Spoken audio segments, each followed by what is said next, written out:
Ele pediu. Eu peguei um jornal da época aqui, Júlio Mesquita, relacionando a Bolsa de Valores da queda com a repercussão mundial. Isso aí da época. Sobre a teoria clássica, que o homem era mecânico, mais conhecido, porque não valorizava o social. Era conhecido como o homo, não ligue para dentro. Era o homo econômico. Eu li sobre isso aí. Na teoria clássica. Falta o MI. Econômicos. Tá aí, econômicos.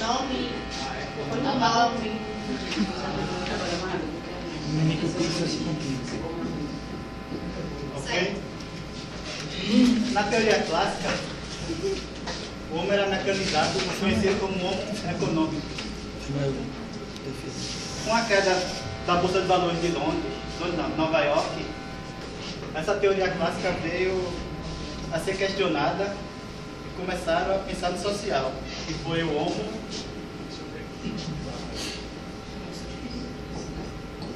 Se eu não me engano, homo social. Sociais. LS, né? LS.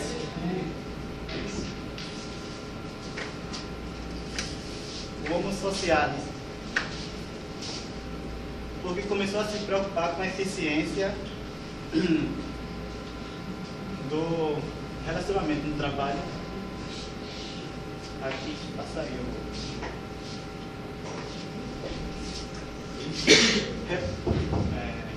Precursor foi Elton George Maio. Oi? Ele fez um estudo, isso daqui ele vai ver lá na frente, que foi sobre a Hawthorne. Ele teve a ajuda de outros também, foi outros. Os colaboradores dele foi John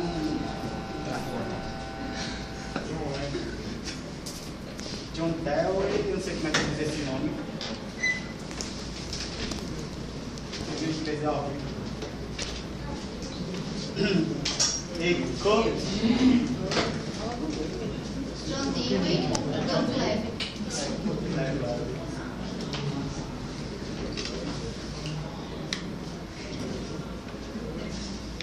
Eles ajudaram Maio a desenvolver a teoria das relações humanas. John Dewey era filósofo, educador e psicólogo. E Curtileus abordava aspectos da psicologia dinâmica como um problema de interação social nas empresas. Passa mais um aí.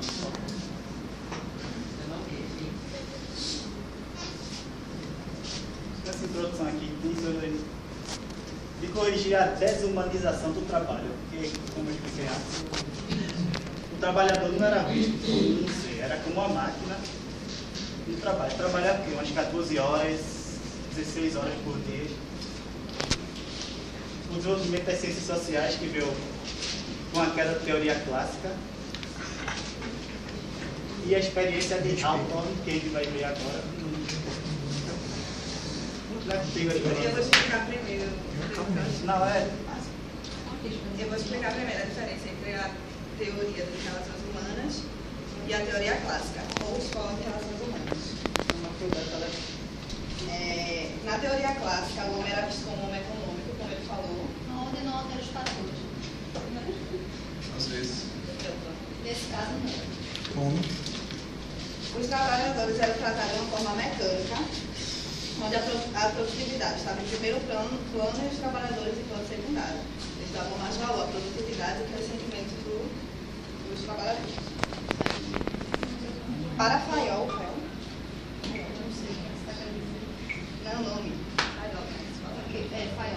Para Fayol, a motivação maior para os trabalhadores era a recompensa financeira e bem material. Então ele ele pensava para ele que pagando era o suficiente. Ele não conhecia o algoritmo humano. Para ele as pessoas tinham que produzir e não davam descanso, não davam valor aos trabalhadores. A partir daí começaram a surgir novas escolas de administração, começando pela Escola de Relações Humanas.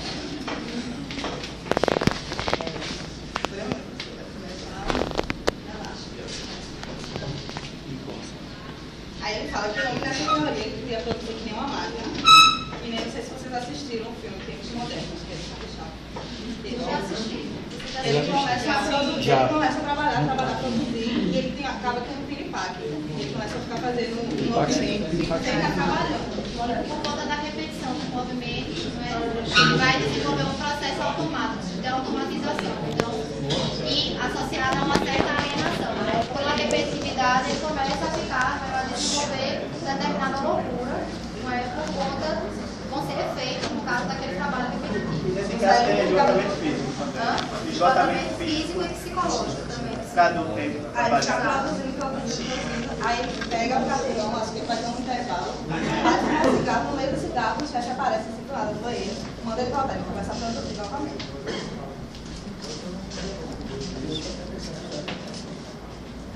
Aí, como eu falei, para ele a motivação maior era o ganho financeiro, sem se preocupar com o homem em si. Ele só pensava em produzir. Essa é a teoria clássica. Ela foi vista como os princípios que buscavam os trabalhadores. Eu vou falar sobre a teoria de relações humanas ou a escola de relações humanas, que foi fundada por Elton Maio, onde ele preocupava mais com o grupo do que com a produtividade, pois ele dispôs o homem ter necessidade de afeto, segurança, aprovação social e autorrealização. Então, para ele não importava só o trabalhador produzir. Só produzir. Para ele, o trabalhador tinha sentimento, ele tinha que ter um momento de descanso, tinha que ter um momento de ele se alimentar e outras coisas. Nessa teoria, o homem passou a ser visto como um homem social.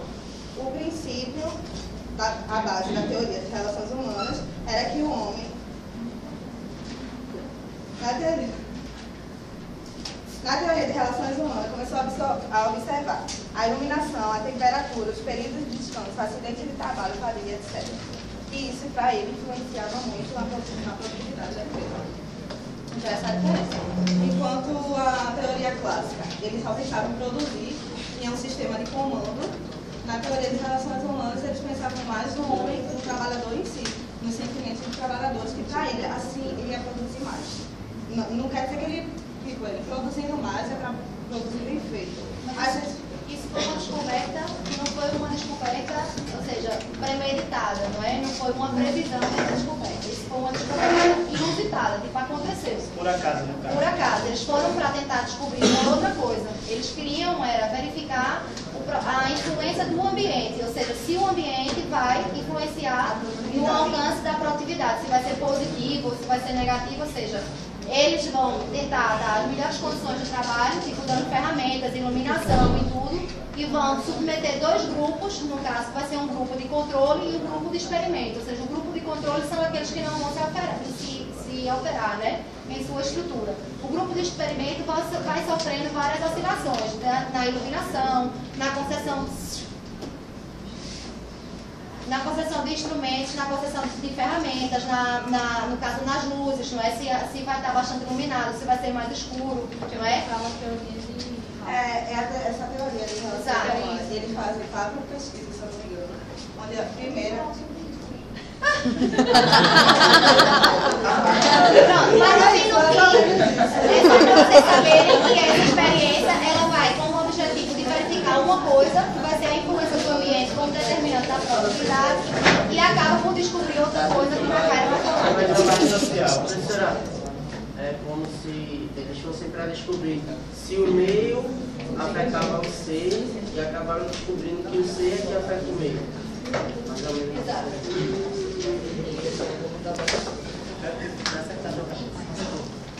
Aí tem a experiência de novo, que foi criada em 1927 por Elton Maio maio, nos Estados Unidos, em Chicago, e o nome do bairro era esse, Halton. Aí tinha a finalidade de ver esse negócio que ela falou, da iluminação com os trabalhadores. A influência, né, que a iluminação afetava. Aí tiveram 4 fases. Teve o estudo da iluminação, eles pegaram 2 grupos e colocaram numa iluminação baixa e outra em alta, e viram que o que estava em iluminação alta teve uma produtividade maior, e o que estava em iluminação baixa teve uma menor. Aí depois fizeram a segunda fase. Trocaram eles de local, o pagamento também foi alterado, fizeram intervalos e deram alimentação. Aí viram que com isso eles ficaram mais satisfeitos e o rendimento foi maior. Aí na terceira fase, eles fizeram uma entrevista para ver mais Só um pouquinho. Essa parte que tu falasse aí na segunda fase da mudança do local, né? Você já nota aí uma certa preocupação. Por exemplo, você se preocupar com a mudança do ambiente, para ver se eles vão se sentir mais confortáveis, no caso, quando vão trabalhar, não é? E também preocupar também com a questão da alimentação, não é? Então, há uma certa preocupação com o trabalhador em outro nível que não havia, no caso, na teoria clássica e na teoria da administração científica. Certo? Mas tudo isso eles estão dando tipo condicionantes, não é? Condições para, no caso, promovendo o melhor ambiente de trabalho, proporcionando, não é? Para que haja essa mudança. Só que eu estava lendo, nessa teoria clássica, tinha a teoria Da administração científica. Aí um era Taylor, né? E o outro era Paoli. científica. Só que eu não entendi a diferença entre um e outro, porque para mim era teoria clássica, por todos os dois. Era o mesmo pensamento, eles só produzir que não ligar para o social. Do social funcional. Nesse ponto de vista, sim. Nesse ponto de vista, do ponto de vista da pessoa, é a mesma coisa. Agora, do ponto de vista da organização do trabalho, é que vai ser uma diferença. Entendeu? A clássica vai dar uma ênfase na estrutura da organização, dividir funções administrativas, funções departamentais, né? Definir várias posições de cargos e hierarquia de comando, vai definir muito mais isso. E a administração científica vai pela ênfase nas tarefas, ou seja, estudar mais pelo nível da execução do trabalhador, enquanto que a clássica vai para o nível intermediário, de cima para baixo. Exato, vai priorizar a definição, no caso, pela hierarquia, pela estrutura da empresa. E a científica é mais pela base. Na terceira fase, eles se preocuparam com a relação entre os funcionários, uma coisa mais informal. Eles fizeram entrevista para saber as opiniões do tipo, como eles se sentiam com a hierarquia, como eles se sentiam com as pessoas superiores, os pagamentos, os pensamentos que eles tinham em relação a tudo. Aí, depois eles viram que dentro lá da organização se manifestavam por padrões também que eram formados pelos trabalhadores. Aí a quarta foi a conformidade. E os pesquisadores eles analisaram a organização formal e fizeram pagamento de acordo com o rendimento deles, com a produção que eles faziam.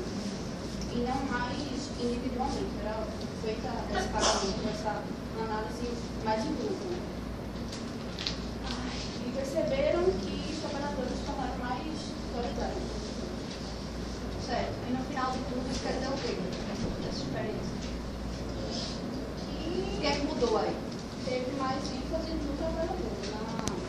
Exato. Essa Deu mais valor ao trabalhador dele, do que na Exatamente. Essa preocupação com o ambiente, das condições de trabalho, preocupar com a alimentação, né? Depois, numa outra fase, preocupar com a satisfação, como é que está vendo, né, a questão do chefe, como é que está os benefícios, as recompensas, né? Como é que é a sua função de trabalho, se você acha que está sendo subutilizado ou não, isso já vai ser uma pesquisa mais de satisfação.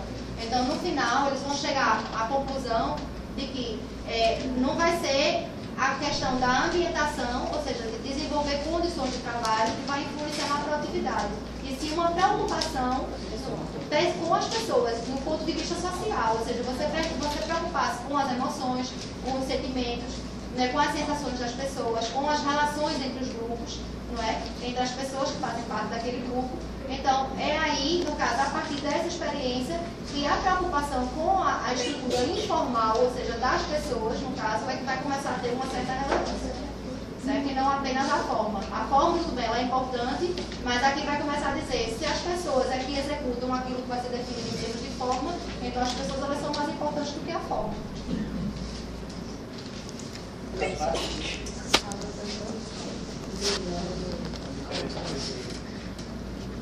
Eu vou falar sobre as críticas à teoria das relações humanas.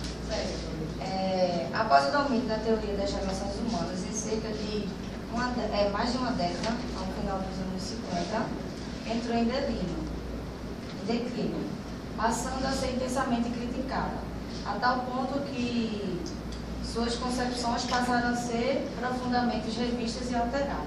Né?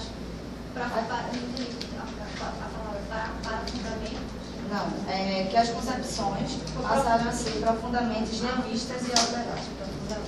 Aqui são algumas críticas, as principais. Visão inadequada dos problemas de relações industriais, que em alguns aspectos a experiência de Hawthorne foi insegura e artificial e mesmo tendenciosa. A oposição cerrada à teoria clássica e tudo aquilo que esta preconizava, a teoria das relações humanas negava. A limitação no campo experimental e parcialidade nas conclusões, que levaram gradualmente a teoria a um certo descrédito. A concepção ingênua e românticas operaram, que as pessoas seguiram demonstraram que nem sempre isto ocorreu.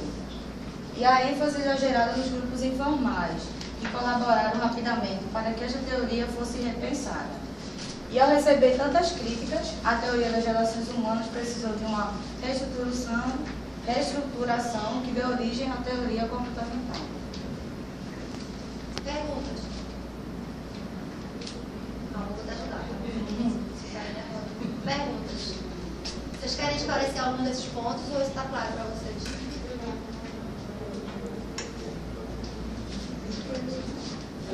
Professora, eu queria esclarecer a parte do início, de como que no época do operário eles se preocupavam como assim nesse sentido. Eles passaram a se acreditar como concepção ingênua e romântica do operário. E as pessoas que seguiram demonstraram que nem sempre isso ocorreu. Seguiram o quê? A teoria? Sim. Que seguiram demonstraram. Seguiram o quê? A teoria das relações humanas é isso?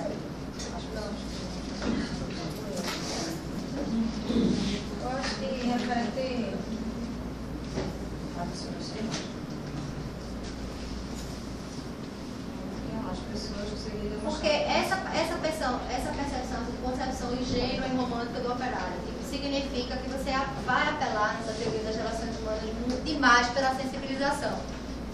Enquanto nas outras teorias havia uma preocupação mais mecânica e de não considerar esse lado, né, essa sensibilização com o social, ou seja, com as pessoas, não havia essa ênfase antigamente, né? As pessoas elas nem tinham vez, não tinham opinião, não é? Não podiam expressar aquilo que elas sentiam, porque nada daquilo valia para facilitar a dinâmica de trabalho, porque para eles o que eles viam mesmo, tipo, a gente organizando e dizendo que cada um tem que fazer, cada um tem que fazer conforme o que a gente está dizendo. Então, mais prático, né? Exato, é mais prático, porque só que eles, o fato de eles não levarem em consideração isso, não é? Que para eles, no caso o homem, não era considerado por ser muito complexo, tipo, não havia muita diferenciação, né? Você não tinha que ter essa capacidade. Então isso tudo, o fato de ter feito com que essa teoria ela tivesse caído, não é, por terra, foi justamente isso, tanto na teoria clássica como na teoria da ilustração científica, obrigada, vai haver essa não preocupação com as pessoas. Então, na teoria das relações humanas, isso já começa a mudar. Quando eles começam a dizer que, afinal de contas, não é o ambiente que influencia, e sim o cuidado que a gente tem com as pessoas, não é? Começa a dizer que todo mundo, no caso, que as pessoas são seres pensantes que trabalham numa organização. Você não está lidando com gado, não é tração a gado, são pessoas, não é? Então, se são pessoas, as pessoas são complexas por si. Elas têm vontades, elas têm necessidades, elas têm sentimentos, elas têm sensações, elas têm várias coisas. E nada disso vai se associar único exclusivamente ao dinheiro. Você não pode achar que o dinheiro, ou seja, a recompensa salarial, é a base para a motivação. Vocês acham que é suficiente isso? Não, tem que ter uma harmonização. Exato, você tem que ser considerado realmente, não é, como pessoa e como uma pessoa importante que contribui dentro de uma empresa. Então, quando eles chegam a dizer isso, não é, eles apelam para essa sensibilização. Então, essa questão da crítica à teoria das relações humanas é isso. É tipo, é como quem diz assim, poxa, a gente vê agora com a prática toda, dizendo que, afinal de contas, não é, a forma que a gente tem que se preocupar é as pessoas não terem importância nenhuma. Não é? E vem esses caras dizendo que, afinal de contas, a gente está tratando um povo como máquina ou está tratando como tipo, um animal comum e não sei o que. Isso aqui dá uma sensibilização muito grande. Um romantismo muito grande das pessoas. Exato. Não é? Então, a crítica veio mais nesse sentido. Professora, Tá? essa crítica foi feita por alguns estudiosos das teorias anteriores ou não? Já Pode ter sido feito algumas delas, sim. Tá? No caso- Ou então, até, tipo, porque essa teoria, ela vai deitar, ou seja, ela vai deitar completamente abaixo a teoria clássica e a teoria da administração científica. Então, imagina, você vem com anos, décadas e décadas, com uma concepção daquela forma, não é? E vem essa teoria para, no final das contas, quebrar. Dizer que não se deve preocupar com isso. Então, você não se preocupando com isso, tendo uma preocupação com as pessoas, você muda completamente a visão, não é? Com relação a isso, a Essas percepção. teorias anteriores, eles estavam mais centralizados no trabalho.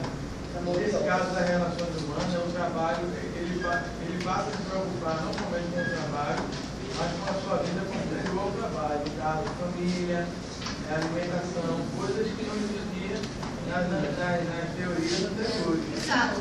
Não é que ele não vai descartar as outras coisas, tá, gente? Ele não descarta.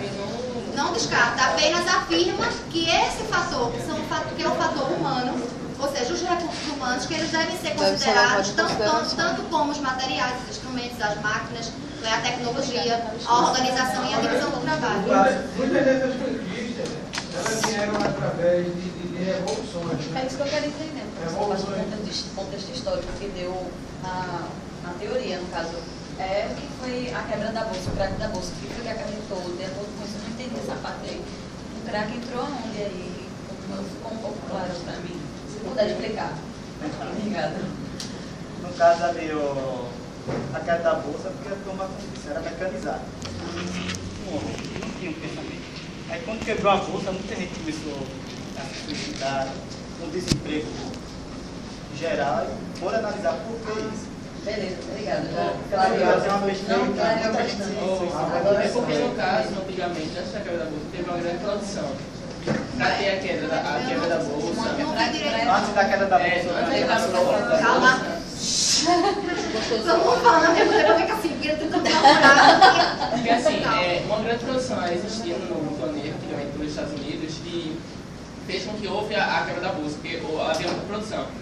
Ou seja, muita gente trabalhava e teve essa grande produção. E a partir dos momentos, os Estados Unidos perderam essa autoridade e teve essa queda. Ou seja, antes tinha uma visão de que o trabalhador tinha que trabalhar, e depois, do nada, teve que, ou seja, desemprego, desestruturou. Isso mesmo. Então fez com que os pensamentos mudassem, ou seja, naquele contexto social, fez com que tudo mudasse, ou seja, de produzir para parar de produzir. Então teve uma preocupação, como é que a gente pode fazer meios com que o trabalhador se sinta mais confortável no meio de trabalho, e etc. Porque assim, essa questão da bolsa de valores, né, ela vai passar por vários aspectos, né, que vão explicar. Né, porque antigamente, vocês lembram que falaram tipo, na teoria da administração científica e na teoria clássica. Então havia uma preocupação com a máxima produtividade, certo? Produzir em excesso, ou seja, o máximo possível, haver uma maximização dos lucros, não é?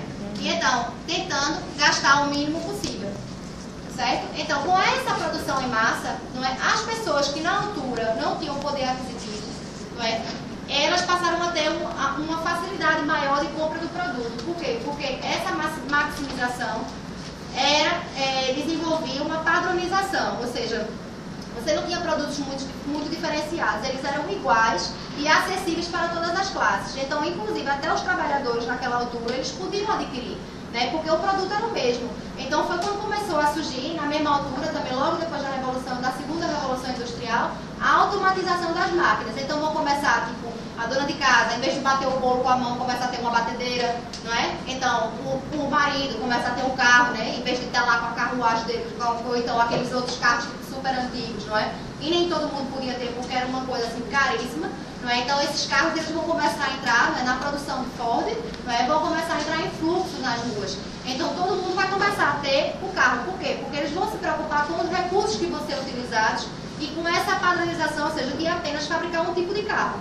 Um tipo de carro com aquela matéria-prima e utilizar de forma que ela seja bastante acessível para a população. Então, a partir desse mesmo princípio, outros produtos foram desenvolvidos e começaram a entrar no mercado, não é? E houve uma padronização para todos esses também. Só que o consumidor começou depois a não achar assim muito suficiente, apesar de você ter essa facilidade, não é, de encontrar esses produtos todos no mercado, começou a achar não suficiente isso, começou a sentir uma necessidade de uma diferenciação entre os produtos, né? Como que diz assim, pô, eu tenho, ele tem, todo mundo tem igual, não é? Então, por que eu tenho que ter o meu produto tem que ser igual ao dele? Por quê? Porque só se produz assim, não é? Do mesmo jeito, ao mesmo tempo, vai surgir também os investimentos financeiros, não é? Nessa altura vão começar a surgir por os bancos, instituições financeiras que vão se preocupar em avaliar o poder aquisitivo das empresas, não é? A forma, seja de rendimento, não é? E de lucro, ou seja, de posicionamento dessas empresas no mercado. Do mesmo jeito, vão surgir outros tipos de instituições financeiras que vão ser tipo as financiadoras de crédito, não é? Vão surgir vários outros mercados associados a esse boom da industrialização, do desenvolvimento, ou seja, de grandes empresas. E então, quando começa a surgir essa mudança na concepção das pessoas, não é, de querer priorizar essa qualidade, não é? Ou então a diferenciação dos produtos, porque isso chega um ponto que nem sempre isso é satisfatório, não é? Vai mudando, as coisas vão mudando e vão se alterando. Então, vai começar, nesse mesmo tempo, tipo, as pessoas vão começar a exigir outras coisas. Então, as empresas começam a se sentir com dificuldade de tentar, de conseguir, no caso, satisfazer o que o cliente naquele momento está exigindo, está pedindo. Então, naquele mesmo tempo, as pessoas começam a não comprar mais os produtos, tipo, a não querer mais, a não se sentirem mais satisfeitas. Então, vai quebrar o mundo todo e principalmente os Estados Unidos, porque os Estados Unidos ele vai ser o precursor, no caso, dessas teorias, né? Da padronização, do excesso da produtividade. Então, quebrando, as empresas não conseguem produzir o produto que atinge a necessidade do cliente, não é? Porque ela não se preocupa. Ela, nessa altura, ela apenas se preocupa em produzir, ou seja, desenvolver o produto e entregar aquele produto à sociedade. Quem vai querer, ótimo. E vai querer, claro, porque aquilo vai ser uma necessidade, não é? Então, essa questão, tipo, depois vai começar a vir várias críticas, né? Várias situações críticas, inclusive, porque depois, a partir daí, vai se começar a pensar, olha, realmente, essa história da gente produzir e lançar no mercado, isso não é suficiente. A gente tem que pensar no que o consumidor quer, ou seja, na necessidade dele. Então, vai ser preciso uma reestruturação, no caso da produção, né? Porque as pessoas não vão querer mais, as empresas não vão ter mais lucro, não vão ter mais dinheiro, não é? Consequentemente, não tem dinheiro para investir no banco, não tem dinheiro para pedir crédito, não tem, então assim vai começar tipo uma bola de neve, né? Uma coisa vai influenciar a outra, e assim vai haver o crash, né? Como eles vão dizer, tipo a quebra na bolsa. Então, no caso, antes não era padronizado, antes de Ford, porque tinha um custo elevadíssimo para construir carro, porque eram todos, as peças eu acho que era manufaturada, não sei como é que se chama, não tinha uma padronização. Depois padronizou tudo. Sim. Antes de Ford. Antes de Ford, antes de Taylor também, né? Porque Taylor vai começar a colocar isso, né? Só que Ford vai introduzir na fábrica, eu estou pegando o conceito dos carros na fábrica, porque antes os carros não eram padronizados. Ele padronizou, aí depois a população criticou a padronização que queria coisa diferente. Assim, a satisfação que eu vejo, porque deixa tudo igual, aí tá uma que é um diferenciado, é complicado pra caramba. Acarretando o custo, no caso das empresas para fabricar. Exato, então isso que você está colocando, o cenário que o Watson falou agora também, o que eu comecei a falar agora, isso tudo vai gerar várias situações, né? Então, com essa quebra toda, é como você disse, né, inicialmente, as pessoas começam a perder emprego, né? Começam a se sentir desacreditadas, começam a saltar de cima dos prédios não sei quantos andares, porque uma hora, tipo, começam a fazer os planos todos para comprarem uns carros, por exemplo. E de repente, lembram-se, chegam para trabalhar e o seu chefe chega e diz assim, olha, afinal de contas, nós não estamos precisando de você. Você pega as suas coisas e vai embora para casa. Então, a pessoa com financiamento para casa, com financiamento para carro, com muitas coisas, isso gerou várias situações, inclusive a não preocupação com o ser humano. Então, isso tudo foram fatores que influenciaram também, no caso, no desenvolvimento dessa preocupação com o ser humano, tá? Vem na teoria das relações humanas. Uma coisa assim que eu percebi na diferença de teoria clássica para a teoria das relações humanas é que na clássica o homem só servia do pescoço para baixo. Era a parte. E na relações humanas mesmo começou a ver a parte de cima para o desenvolvimento até da própria empresa, como diz. Se o funcionário está bem, de bem consigo mesmo, vai produzir bem mais que ele ficar na rua, fica aquela coisa monótona. E nas relações humanas ele começa a fazer pesquisa de trabalho em grupo. Onde na teoria clássica era só um trabalho mais individual. Onde a pessoa ficava ali sozinha, não interagia com as outras pessoas. Se eu não me engano, Barnard, não sei se é assim que chama. Barnard, um autor que foi justamente isso, da teoria de grupo. Exato. Da teoria de grupo. Exato. Ele, Natália, né? Quem está do teu lado? Queria fazer uma pergunta, não queria? Era que ele falou de Ford, na linha de montagem, mas só que, tipo, o Arsenal de Veneza, ele já trabalhava nesse método de linha de montagem. O Arsenal do quê? De Veneza, não sei se a senhora conhece. Tem um Arsenal de Veneza de 1400 e Parará, que ele já utilizava esse método de linha de montagem com seus navios. Padronizada, não?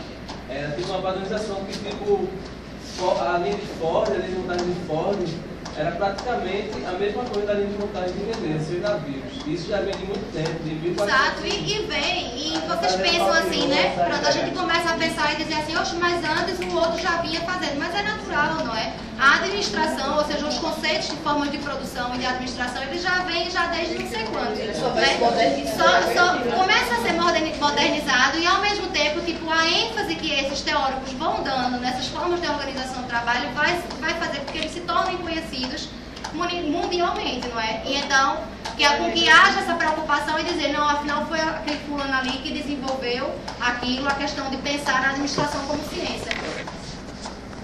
Diz. Era isso que eu ia falar. Que em casa, desde a antiguidade, já existia, né? Essa administração, desde a Grécia. Então, o nome é cada coisa, né? Na realidade já existe, eles só organizam. Vai dar nome aos bois no final, né? No final das contas. Exato. Inclusive, teve um exemplo também que uma visita de Henrique III da França, uma visita de Henrique III da França, um rei que foi visitar lá o Arsenal de Veneza, eles construíram um navio em apenas 1 hora, com a sua linha de montagem. É porque eles precisam ter um sistema, um método, né? A mesma coisa foi como eu disse, você lembra que eu falei dos egípcios no início? Os egípcios também, para eles poderem construir aquela pirâmide enorme, eles precisavam tipo, organizar, eles tinham que ter um método de organização do trabalho e de controle, de distribuição de tarefas. Então, como é que era colocar aquelas pedras todas em blocos e depois internamente conseguir construir compartimentos, não é? Como se fosse mesmo uma casa, não é? Porque vocês pensam que está ali, pronto, tem ali o túmulo do faraó, por exemplo, pensando naquelas pirâmides, não é aquilo, é uma câmera aberta que está só ali o túmulo, não. Há vários compartimentos, inclusive, que é porque a pirâmide, que ela vai ter uma função de, na próxima vida, ser quase como se fosse um templo ou a casa, no caso do faraó, que está ali morto. Tanto é que ele leva lá para dentro dos escravos, os animais dele, vai levando tudo que tem, não é? Na altura, vai tudo lá para dentro também, empalhado do mesmo jeito que eu. Certo? Mais alguma pergunta aqui? Pode. Queria saber como eles conceituariam ali o termo homo econômicos e sociais. Como vocês conceituariam esses dois termos? O homem econômico, ele... Posso ir? O homem econômico, ele é visto na teoria clássica, que é quando ele só faz produzir. Ele só serve para isso, para dar lucro à empresa. E o homem social é quando ele aparece na teoria de relações humanas, que é quando começa a se preocupar com os sentimentos do homem em si. Ou seja, exato, mas está certo. Não, está certo. Em base está certo. Eu só vou acrescentar o que você está dizendo, tá? No homem econômico, dessa questão de só se pensar na recompensa, no caso, no lucro, é a questão do lucro, mas a motivação, ou seja, a satisfação, né, partindo do princípio da motivação e da satisfação do trabalhador, vai ser mais no sentido das recompensas salariais, ou seja, do dinheiro. Você recompensa e as pessoas estão satisfeitas Na questão da teoria das relações humanas... Você ganha o que produz. Exato, você ganha o que produz. Na teoria das relações humanas, vai ser o outro conceito, que é o homo socialis. Ou seja, o homo socialis é com essa preocupação do homem, não é? Mas é do sentimento, ou seja, da satisfação, ou seja, do bem-estar das pessoas no trabalho. É que, no fim e ao cabo, há quem diga que a recompensa pelo incentivo, pelo financeiro ou pelas metas e tudo é suficiente. E há quem diga que a outra, pela satisfação, aliás, estudos mostram, depois posteriores a isso, que a preocupação com o bem-estar do ponto de vista de desenvolver um clima ideal de trabalho, um ambiente de trabalho ideal, em termos de satisfação do trabalhador, de reconhecimento, de valorização, de envolvimento com a tarefa e com a estratégia da organização, que isso tudo é muito mais estimulador, e motivante, muito mais estimulante e motivante, no caso, para as pessoas. E é isso que a teoria das relações humanas vai dizer, que a partir daí. Um é dinheiro e outro é psicológico. Porque para quem vai maior, o ganho material e o ganho financeiro era suficiente para dar motivação ao trabalhador. As duas coisas se completam, mas uma coisa só e outra coisa só também é suficiente. No caso do homo econômico. Aqui. Quanto mais trabalhava, mais ganhava. No caso aqui, quanto mais trabalhava, mais ganhava no econômico. Não trabalhava mais. Sim, mais ganhava de acordo com o que trabalhava, normal. Mas ele, no caso do homem econômico, ele quer dizer que... Vocês têm mais alguma coisa, desculpa, vocês têm mais alguma coisa para terminar aqui, né? Não, só tem uma coisinha ainda. Assim, tem? É rapidinho. Vai, não, mas diz.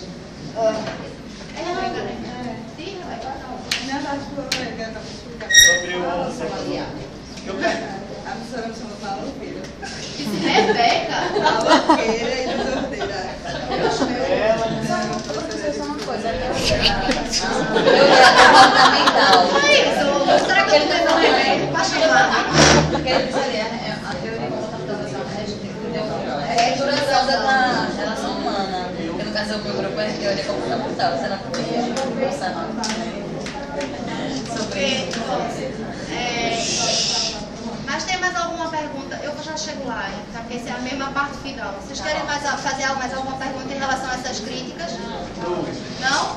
Pronto. Então, essas críticas todas da teoria das relações humanas, não é?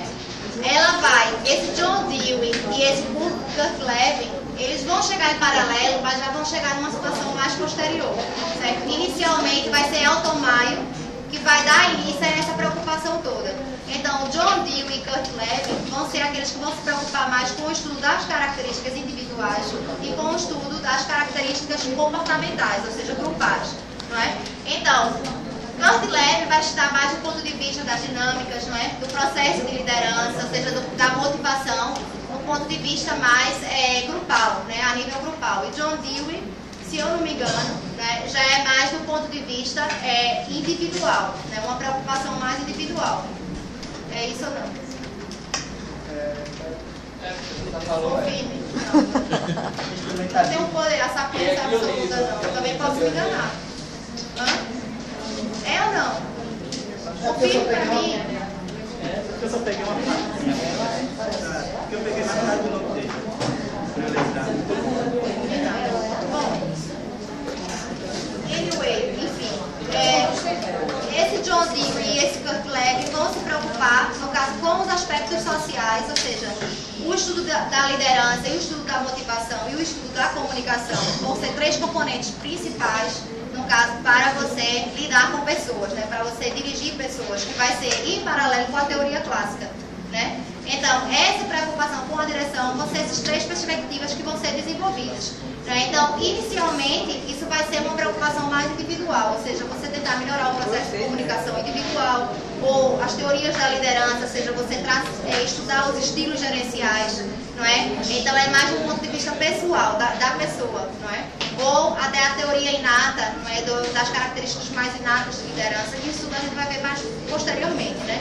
E na motivação, inclusive, você tentar motivar, desenvolver motivação, mas do ponto de vista mais individual, não é? E também, no caso, só que Kurt Lewin, ele vai falar do ponto de vista já em grupo, né? Nas características, você estudar em motivação, que é tudo importante, motivação, liderança, comunicação, mas a nível grupal, ou seja, a dinâmica do grupo. Então, o enfoque principal da teoria comportamental vai ser as relações, os postulados das relações humanas, a preocupação com as pessoas, ou seja, com o social na organização, não é só que vai dividir em dois pontos de vista, dois tipos de estudos, não é? Que vai caracterizar o comportamento individual, ou seja, as características individuais e isso depois, posteriormente, é que vai começar a abrir espaço para outras teorias. O que é que vai mostrar? Calma! Tem aqui que essa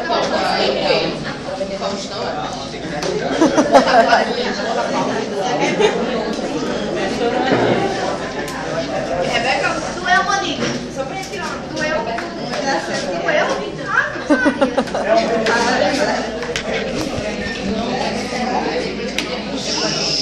Professor, é um vídeo de relações interpessoais, ou seja, vai sair um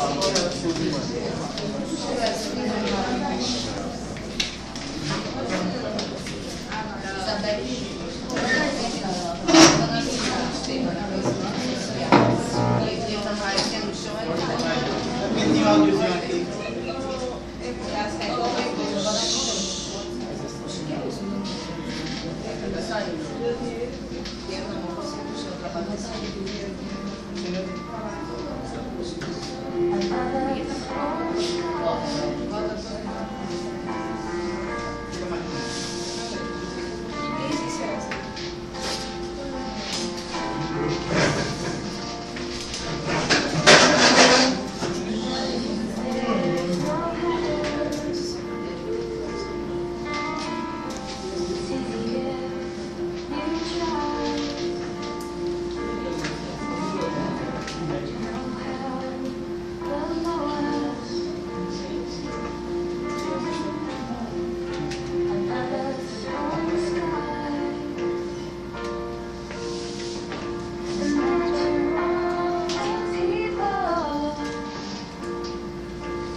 Tá bom.